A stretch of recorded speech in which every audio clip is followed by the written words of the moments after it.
So what I'm going to do, I'm going to show you the figure 8 knot, ASSO Ultraflex, £80. This is how I do my figure of 8 knot. So, get your piece of line, make a loop, just like that. It's easy as that. Pull a tag end a little bit if you want to. That's all it is. Then, get your line, pinch them both together. Actually, let me just make sure it is straight. So they're both nice and straight, just like that. I'm going to do a big loop, just so you understand the process of it. Make a loop, just like so. Grab, well, slide, basically pull a tack end, I suppose. Sorry, the loop, I mean. Just like that. Wrap it around. Hold the piece of the line just like that.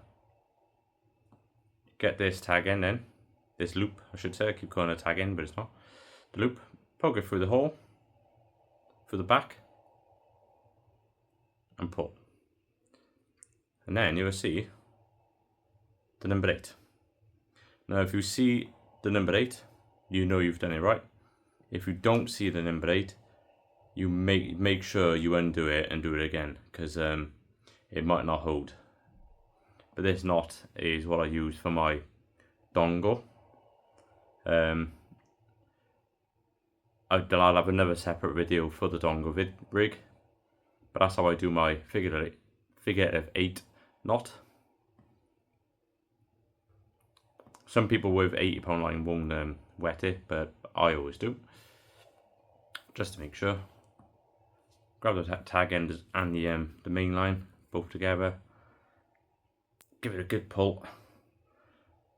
Do it the same with just the main line.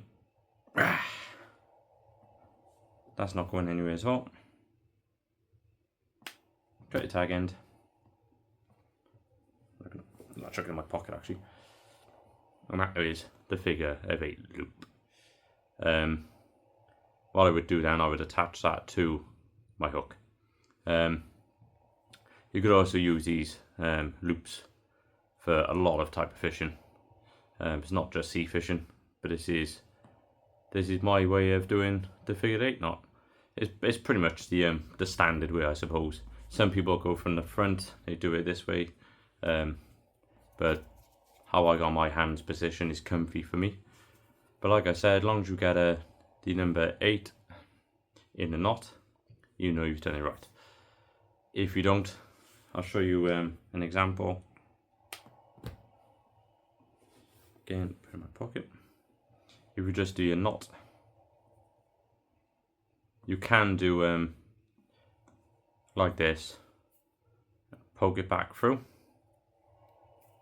but I'll show you how it sits. It doesn't sit, that's how it sits.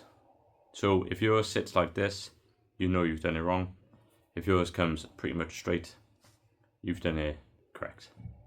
And make sure as well, obviously you wet your line and you really pull it to make sure it's not going to slip.